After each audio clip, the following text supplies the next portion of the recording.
नमस्कार, मैं प्रिया तिवारी आपका स्वागत करती हूँ। जन उदय में 26 मार्च को दिल्ली के रोहिणी बार कोर्ट के होने वाले हैं चुनाव। इसी विषय पर हमारे संवाददाता दिनेश ने बात की एडवोकेट प्रदीप खत्री से। आइए देखते हैं खास रिपोर्ट। नमस्कार सर। नमस्कार जी। सर, ये जो इलेक्शन पिछले साल होने थे कोरोना काल की वजह से, ये इस साल हो रहे हैं, ये क्या सर ये डेट फिक्स है?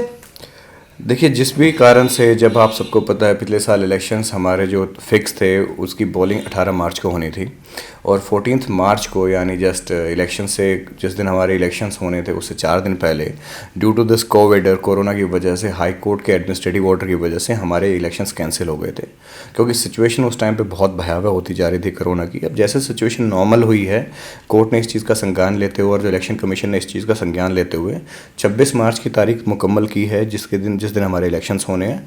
और हम तो उम्मीद यही करते हैं कि सारी चीज़ें नॉर्मल रहें, सारी स्थिति जो कोविड को लेके, जो कोरोना को लेके सारी चीज़ें काबू में रहें। और उम्मीद यही करते हैं एक कैंडिडेट होने के नाते और एक मेंबर होने के नाते हम भी उम्मीद यही करेंगे कि 26 तारीख को ये इलेक्शन होंगे। सर, ये आप किस पोस्ट के इलेक्शन लड़ रहे हैं? मैं एक नई पोस्ट क्रिएट करी गई है हमारी। पहले इस बार रोहिणी कोर्ट बार एसोसिएशन में ये पोस्ट नहीं थी, एडिशनल सेक्रेटरी की पोस्ट पे। सर, जैसे कोरोना काल अभी भी पूरी तरह से खत्म नहीं हुआ है, तो क्या सर थोड़ा सा हमें बताएंगे कि कोर्ट के अंदर क्या इसकी क्या क्या प्रिकॉशन ली जा रही हैं?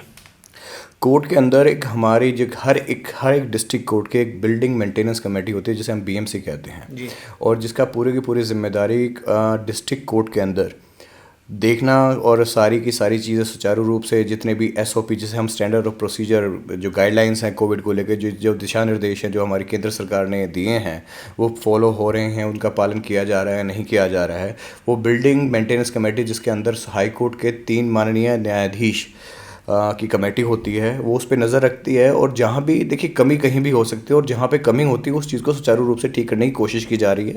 बिल्डिंग मेंटेनेंस कमेटी और आपके जो डिस्ट्रिक्ट जजेस हैं हमारे यहाँ पे, अलॉन्ग विद एडमिनिस्ट्रेटिव डिस्ट्रिक्ट जजेस हैं, और जो बार एसोसिएशंस हैं उनके प्रॉपर कोऑर्डिनेशन के थ्रू जितने भी एसओपीज़ हैं उनको प्रॉपरली इम्प्लीमेंटेशन की जा रही है। सर, जो आपकी ये पोस्ट है, इस पे कितने कैंडिडेट इलेक्शन लड़ रहे हैं? मेरी इस पोस्ट पे मुझे मिला के 4 जो हैं कैंडिडेट जो इलेक्शन कंटेस्ट कर रहे हैं। और टोटल ओवरऑल कितने कैंडिडेट खड़े हैं सर इलेक्शंस के लिए? अलग अलग पद के लिए अलग अलग पदों के लिए करीबन 62 के आसपास कैंडिडेट, यानी 62 candidates are there in this four of elections. Okay sir, ये कितने साल हो गए आपकी प्रैक्टिस को? मैं 2006 का एनरोल्ड हूँ। It means I have been into this profession for the last 14 years. Sir, suppose अगर आप जीत जाते हैं, हम तो चाहेंगे कि आप जीत जाएं, आप अपनी जो आपके साथी हैं, वकील साथी और जो लोग हैं, उनकी किस तरह से मदद कर सकते हैं? जैसे कुछ लोग होते हैं, गरीब लोग होते हैं कि पैसा नहीं दे पाते हैं ज़्यादातर, उस तरह से कुछ चैरिटी वगैरह आप करते हैं सर? देखिए, चैरिटी की बात होती है, वे कहते हैं कि चैरिटी बिगन्स एट होम। ठीक है, अगर आपका परिवार मजबूत नहीं रहेगा तो आप लोग बाहर समाज को मजबूती नहीं दे पाओगे। जब हम बार एसोसिएशन की बात करते हैं, बार एसोसिएशन के कई पहलू होते हैं जो अलग अलग पहलुओं पे कार्य करते हैं।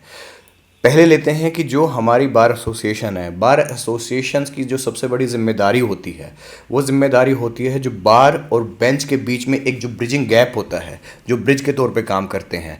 कई बार क्या होता है कि किसी बार ऑफिशियल्स के, यानी कोई भी बार मेंबर, यानी हमारी किसी भी एडवोकेट मेंबर्स के साथ कोई भी किसी तरह का भी दुर्व्यवहार बेंच की तरफ से होता है, ठीक है, उसका संज्ञान भी हमेशा बार एसोसिएशंस के द्वारा लिया जाता है।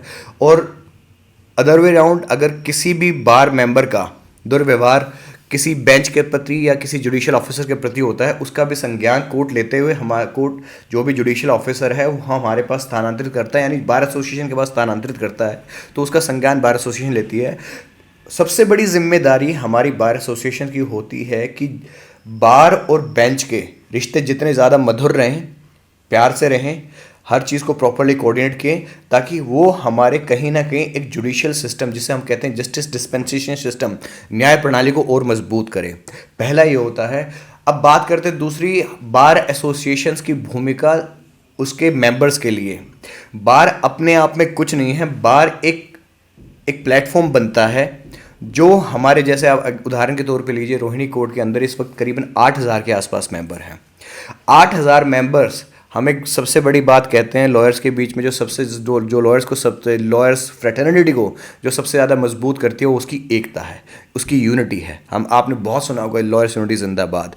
हमारा प्रोफेशन अपने आप में एक ऐसा प्रोफेशन है जिसकी यूनिटी की मिसाल हर एक फ्रेटर्निटी, चाहे कोई भी एक फ्रेटर्निटी हो, वो देती है कि लॉयर्स की यूनिटी के सामने हर यूनिटी फेल है। उस यूनिटी को बांध के रखने के लिए जो सबसे बड़ी जिम्मेदारी, जो भूमिका होती है, वो हमारी बार एसोसिएशंस की होती है। बार एसोसिएशन किसी भी डिस्ट्रिक्ट बार का एक प्रतिनिधित्व मंडल होता है जो हर तरह से अपने मेंबर्स की, जिनकी वजह से वो बार क्रिएट हुई है, जिनके लिए वो बार क्रिएट हुई है, उनको मजबूत करना, उनके हितों का ध्यान रखना, उनके साथ अगर गलत हो रहा है उसके लिए उसे रेक्टिफाई करना, उनके साथ कंधे से कंधे मिला के खड़े, कंधे के साथ कंधे से कंधा मिला के खड़े होने के लिए हमारे बार एसोसिएशन का गठन होता है। अब आता है तीसरा सवाल, हमारी बार एसोसिएशन की जिम्मेदारी आम नागरिकों के प्रति। देखिए, जहाँ तक बार एसोसिएशन की बात है, अगर आप इसके प्रैक्टिकल पहलू पे बात करेंगे, बार एसोसिएशन की जिम्मेदारी सबसे पहले आती है उनके मेंबर्स के प्रति, यानी उस लॉयर समुदाय के प्रति, जिस लॉयर समुदाय ने, जिस मेंबर्स ने उस बार को गठित करके बिठाया है वहाँ पे। उसके बाद जिम्मेदारी आती है आम नागरिक के प्रति। अगर कोई भी मेंबर आम नागरिक के साथ किसी भी तरह की मोरल एथिकल ड्यूटी को नहीं निभाता तो आम नागरिक भी उस बार में अप्रोच कर सकता है कि सर, आपके एक बार मेंबर ने हमारे साथ इस तरह से कोई मोरल ड्यूटी या किसी कह सकते हैं कोई एथिकल मिसबिहेव किया है, आप कृपया करके उसका संज्ञान लीजिए। देखिए, कमी जहां भी होती है, हमारे बीइंग ए पेरेंटल बॉडी, आपकी बार एसोसिएशन की जिम्मेदारी होती है उसको बैठ के उसे प्रॉपर्ली रिजॉल्व किया जाए। धन्यवाद सर। बहुत बहुत धन्यवाद, और आपको महाशिवरात्रि की बहुत बहुत शुभकामनाएं। सर आपको भी बहुत बहुत फिलहाल के लिए बस इतना ही। बाकी खबरों के लिए बने रहें जन उदय के साथ। Please like, subscribe our channel Jan Uday and hit the bell icon.